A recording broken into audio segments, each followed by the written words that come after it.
welcome back to part 2 of my European tour. We left off with me leaving Southampton to go to Italy, where I would judge at the WNBF Italy Natural Ambassador, followed by doing a live translated seminar hosted by Natural Peaking, which is a coaching company that is owned by WNBF Pro, Annalisa Garatti, as well as my good friend and my translation partner for my books in Italian, Christian Montevecchi, who I've had the privilege of working with as his coach as well as his partner for, coming up on 5 years now. So, of course, the first thing I did upon landing in Italy was I got a workout session in. Knowing that the next 2 days were going to be jam-packed, I wanted to get this in. So I went to the local gym there called Golden Fitness, and I got a predominantly upper body session in just based upon the time I had and what I needed to do and what I had last trained in Southampton. And as you can see here, I'm going all the way past failure, doing just partial reps all the way to the point where the range of motion decays into almost nothing on lat pull downs. And then here, this movement I kind of got obsessed with while traveling. It's the kind of incline standing curl. It's a variation on a preacher curl that gives you all the benefits of a preacher curl with biasing the lengthened position because of your arm position, while also giving you that same stability, but not having to be in a shortened position due to shoulder flexion. So after we got set up, I then met up with the whole WNBF Italy crew, a great group of people. Christian and Annalisa are amazing, but so is the president of WNBF Italy. He is a great guy, Andrea Natale, his wife, Federica Natale, and also the other judges and coaches and people who promote the community here, Dinora Village, Carmine Napolitano, Francesco Mazzio. Just shout out to all you guys. It was an amazing experience getting to judge alongside you. That's Nicolo on the right. He's a WNBF pro bodybuilder with an amazing physique, and we actually got to do a little bit of our own competition after the show was over. But yeah, we got to judge starting with a lot of great classes. You can see here, that is the Classic Physique overall champion, very deserving winner there. And the women were also very impressive. The bikini classes, there were a lot of great athletes, across a lot of different great categories, age groups, experience levels, and it was very challenging judging these folks. A lot of really impressive physiques at the amateur level, and I know they're going to do well at the national level and then eventually the pro level. The men's physique competitors were also nothing to sneeze at. As you can see here, a good spread of athletes in the junior division, the open division, as well as the masters division, just with some really impressive tapers, great presentation, and also bringing that conditioning and size. That is Christian right there with the overall figure winner. She looked fantastic. And then we had some amazing fit body competitors. Look at the quad separation and also just the overall muscularity and conditioning. And the overall winner, who, believe it or not, I believe was in her 50s. So really impressive female bodybuilders, female physique athletes, male bodybuilders, male physique athletes. As we get into the bodybuilding division here, I had the pleasure and the joy of judging this one. That is the Masters overall champ. And here you can see the top two from the two divisions. And on the right, that ended up being the overall winner, a very deserving men's overall winner who I got to provide an award to. And then the real competition happened. Nicolo and I stripped down, and we did a pickup bodybuilding game. And I was hanging with him from the side, as you can see here. But this guy's actually been dieting 20 weeks. He's actually won a pro show. And here from the front, you can see that it was lights out. I definitely took the L. But we celebrated afterwards anyway. Here I am with the live translator who would be kicking ass with me on stage for the Natural Peaking seminar, which is great. Big shout out to Laura Becky. She is amazing. She speaks multiple languages and went through all kinds of twists and turns of my brain as I went on tangents related to physical anthropology and random stuff that wasn't relevant as I came back to simply making nutrition and training evidence-based recommendations, and she was having to make her brain work overtime to translate that and my stupid dad jokes into Italian. But she crushed it. It was really well received, and it was just an honor to get to connect with the bodybuilding community. So we were pretty fatigued, so after this, we needed a bit of a holiday day. So, of course, we went to Milan. Myself, Christian, and Annalisa, we went to the central square in Milan, and we got to see the famous arch, which you can see here, which is in the shape of a cross, and in the center is a really cool ceiling fixture, an amazing cathedral, which has a great view of the city, and some incredible statues, both at the center of the square, as you can see here, and then one of Leonardo da Vinci, kind of just around the corner. So we started with going into the arch. We had some lunch, and of course we just enjoyed the sights. And one of the things you're supposed to do is there is a tile inlaid picture of a bull on the ground, and it is traditional to do 3 spins on the bull's testicles. Why? Well, I forgot. I looked it up on Wikipedia, but I don't remember now. So this dumb American just did what he was supposed to do. Then we went into the cathedral, which was a lot of fun, and I found my conditioning goal, the flayed man. He's actually wearing his skin, and that's the goal, to look like I'm also just wearing my skin as a cloak, or that I've discarded it somewhere, and I have just a skinless physique. But even more impressive than the flayed man's conditioning was the view from the top of the cathedral. We went up to the top, and man, the detail work, the buttressing, and the view of the city was amazing. And the crazy thing was that it kept raining while we were in Milan and over the course of the weekend. But when we went on the roof, we got this spot of better weather. The rain stopped, and it was really just perfect. And we got a great view. Now, what do you do when you go to Milan with a couple of bodybuilders? You spend a little bit of time doing the touristy stuff, but more importantly, you got to go to Gold's Gym Milan. And I trained there for, believe it or not, 2 hours with Christian and Annalisa. Now, Christian is a badass. This man is in his mid-50s, and he trains just as hard as anybody, and he walks around in this pretty much perpetually shredded state. And it is my privilege to call him a friend, but also to have been doing his programming and coaching him for the last several years now, believe it or not. And yeah, you can see here him just bringing the intensity and just looking like he's 2 weeks out all the damn time. He's crushing it. And he's just an awesome representative of a lifelong lifter. So I got in a full body session here, as it had been, I think, 3 days since I trained. I focused this a little more on the quads than the posterior chain, but I did get in basically everything in this workout. And I was really enjoying just the spread of equipment they had at Gold's Gym. It was an amazing facility. If you're ever in Milan, I definitely recommend checking out the Gold's Gym there. Really good place to train. Letting my heels float off this piece of equipment. This was really solid. This leg press was really hard in the bottom position, had a good range of motion. It fit me well, and you can see here I pushed it pretty close to failure. And then I moved into doing some calf raises. One thing that I do on my calf raises, ever since I was part of the the stretching experiment that I did, where I did 12 weeks of actually doing the stretching boot, and I massively increased my dorsiflexion, is that I make sure to pause pretty long at the bottom of all my calf sets, and that I also actually end all my calf sets with holding in that stretch position for at least 30 seconds plus to try to maintain that dorsiflexion I got. So you can see here an example of just a really good calf raise and me trying to maintain those adaptations and the additional size I got from that stretching protocol. By the way, that study, the case study on me doing the stretching, is actually in peer review currently, so fingers crossed, pretty soon you'll actually be able to read the results. So they had some cool equipment. They had a plate-loaded leg extension. The only downside to this equipment was that I had to load up every single 25 I could find and completely max out what could fit on it just to get in a reasonable rep range. But besides that, I really liked it because it was extremely hard at the bottom and easy at the top, and I could lean back a decent amount. So as far as leg extension goes, it was pretty solid, and a lot of the plate-loaded equipment at the gym was really good. And you can see here, once I get through that stick point, pretty much right at the bottom, then I can kind of blow through it. So pretty good force curve as well. Here I am doing same style or the same brand on a lying leg curl next to Annalisa as she's doing hip thrusts. And we both really liked these pieces of equipment, this brand. I actually don't remember what it was, so that's not helpful to you at all, but it is plate loaded. Here's something helpful for you. So right now, with the focus on emphasizing length and bias exercises, people are kind of flocking to seated leg curls, and they're not doing lying leg curls anymore. But what people forget is that the sartorius is also a knee flexor. That's the badass muscle that you can see when you're shredded that sits just inside of your quadriceps viewed from the front. and it attaches anteriorly to the hip.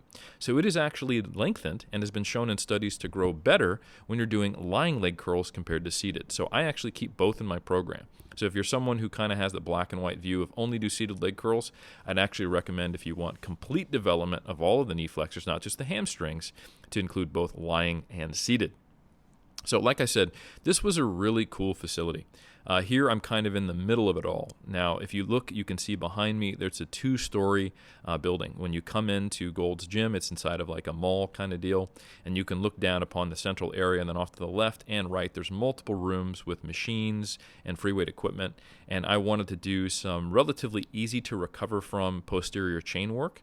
Most of the time, people are thinking, again, with that length and focus, well, why wouldn't you be doing a good morning or an RDL or some type of movement that is more length and bias? Because this is harder right there when my body is parallel to the ground and it's kind of more in a shortened position. Well, it's a good way to sneak in some work that you don't want to have a big recovery demand. So I did some back extensions here, and then I finally had finished my lower body work and I got into the upper body. One movement that I've been really trying to build up is my incline dumbbell press. Now, when traveling, it's a little difficult. You know, you're working with different pieces of equipment. I don't think this is the exact same incline I was used to, but I was pretty pleased that I think I got between 6 to 8 reps on all my sets with 40 kilos. Now that I've been home a couple weeks, I'm back up to hitting sets of 10. So incline dumbbells, great movement. Getting a nice spot from Christian there, and then I was looking around to find a good chest-supported row, which I did find in this machine. Again, I don't remember the brands. This isn't helpful. The only thing I can tell you is, hey, go to Milan and train at Gold's, and you'll find out. But anyway, I like it because the handles rotate, so it gives a nice natural curve, and the chest support was nice. I was able to set it up so I could get a good full range of motion, and then I just took it to the house, even though my range of motion was starting to decay, which is a great way to train back work to make sure that you're getting a little more milking out of those muscles in a longer position. This was a really cool lateral raise machine. The way it was set up, it's kind of like a mid-range loaded movement, and I wanted to make sure that I got some good length and delt work. So what I did here was, again, I just went past failure, and I just let the range of motion decay until I basically couldn't move on each one of these sets to get some great stimulus for the medial delt, or the middle delt, I should say. And you can see here, I just went until I basically couldn't move, and then I moved on finally to a really cool lat pullover in the Nautilus style. Again, I did length and partials here. This is a great movement for the teres major, the lats, and of course the long head of the triceps. So this is a great way when you're trying to be time efficient, train the whole body, to get a little bit of tricep work that complements your pressing. Because the pressing work is not really going to hit your long head, as it's biarticular, and it's also just shoulder extension, so it's going to be relatively inactive in pressing. So if you don't want to get into direct tricep pushdown and you want to get in more lat work, you can get in some incline pressing like I did, a pullover movement, a direct bicep exercise, and then like a lateral raise, and you've effectively hit everything. And then again, here's that same bicep curl that I was just getting obsessed with that I really enjoyed. Now, after having taken the L to Nicolo, I decided that instead of actually doing a proper pose down against Christian and Annalisa, I was afraid of taking the L with Christian's shredded physique. We just did a nice photo together so I could kind of duck getting a negative record on the road as a traveling bodybuilding competitor with pickup bodybuilding. And then I self-soothed with that cowardly decision by having some lovely dessert at an awesome seafood restaurant that we found in Milan. And we had great food. And then it was back to Southampton, where Pac surprised me by having me meet up with none other than sports science statistics master, probably the best data analyst in the game in our sports science realm, Dr. James Steele, who is a good friend of mine and someone I've collaborated with a good bit. He also not introduced me, but reunited me with someone who's also working at Solent University, along with Pac. Lee Bridgman, Dr. Lee Bridgman, who actually did his PhD at the same time as I did over at AUT. So it was good to catch up with those people. And then, of course, what did I do when I got back? Well, more training. Well, obviously, you're on vacation. What do? The thing you love. So getting back into some more posterior chain work here, a little more dominant work there, and then also some upper body work, because with the travel back from Italy, it'd been a day or two since I trained, and I have a really good hip thrust over here. I'm back at the gym in Southampton, and it was really great to keep training with Dr. Pac, and he introduced me to a lot of his friends and colleagues. I got to also go down to meet up with Milo Wolf. That's Dr. Milo Wolf. where we recorded a whole bunch of videos. And coming out over the next few weeks, definitely subscribe to the Stronger by Science, Dr. Pack, and Wolf Coaching YouTube channels. Great information on all of them. We recorded a total of 6 videos talking about a ton of stuff, from stretching for hypertrophy to the new bulking data research to practical recommendations for training and nutrition, you name it. But yeah, it was great. So definitely take a look at all of those. And after we got done with this training session, the next day, myself and Pac, we drove to the not-too-distant gym, Titan Fitness, which is a really nice gym, where we met up with powerlifting coach from British Powerlifting, well-known gentleman and friend.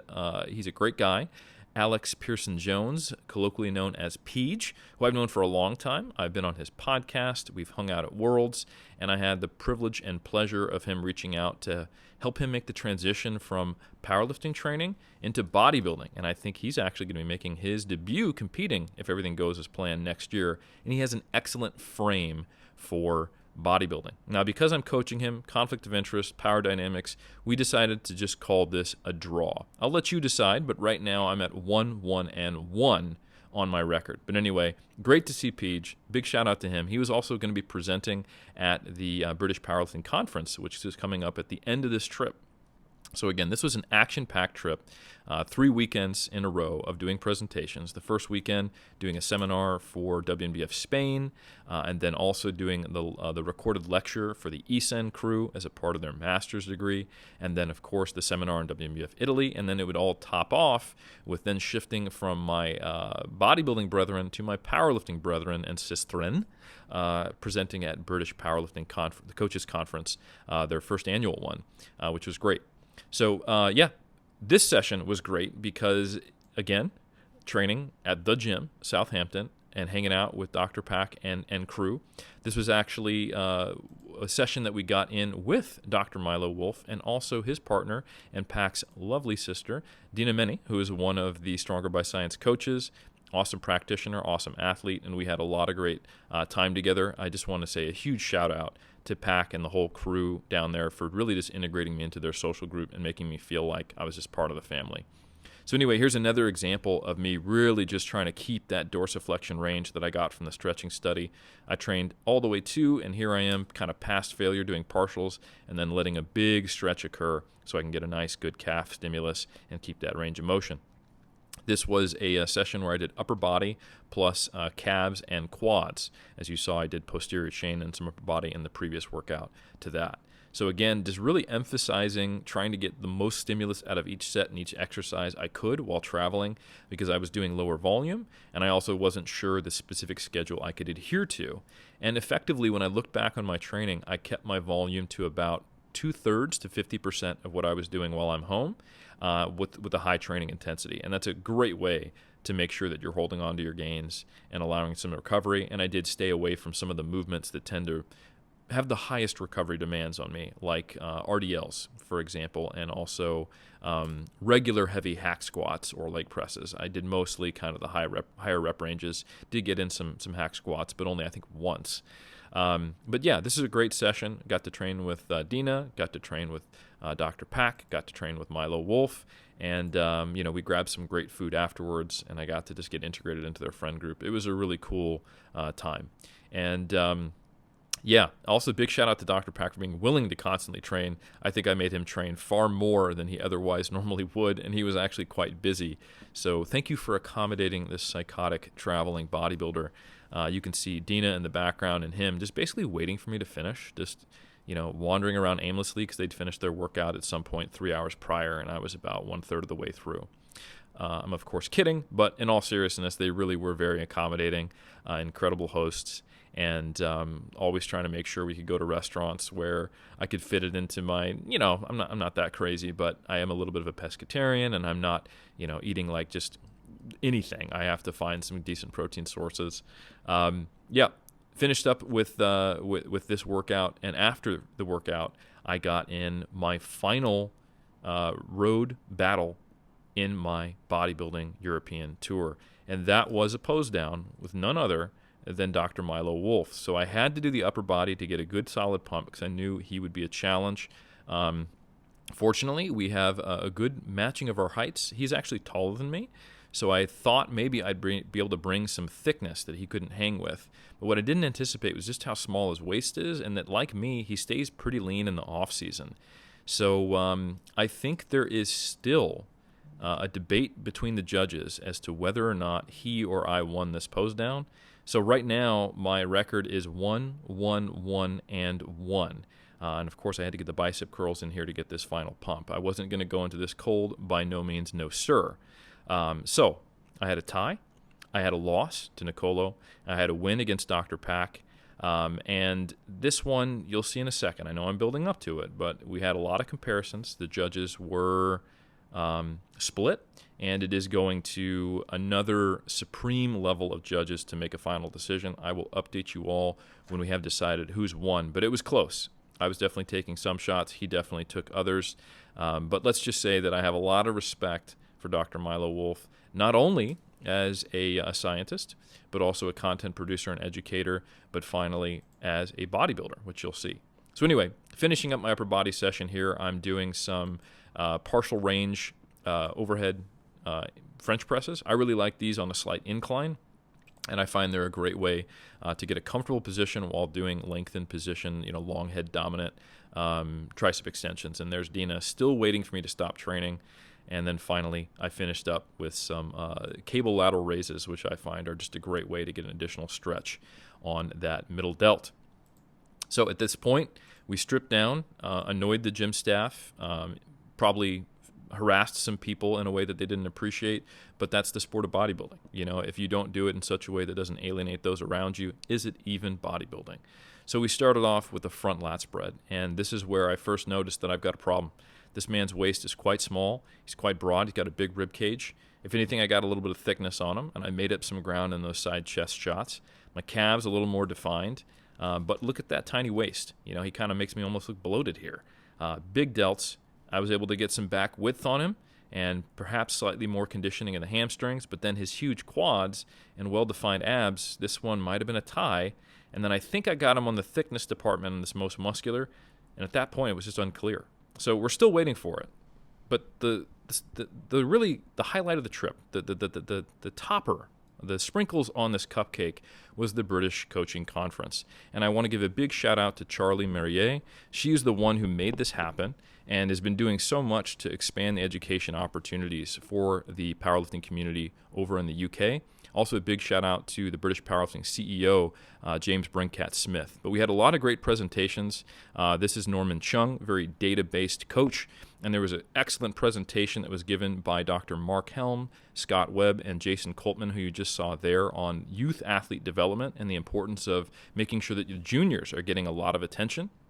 And then, of course, like I said, Peach, he tag teamed it with Rob Palmer to talk about the biomechanics of squatting, both raw as well as equipped. And then, of course, who finished the whole thing off? My man, Dr. Pack, who I want to leave with saying thank you so much for being an awesome host.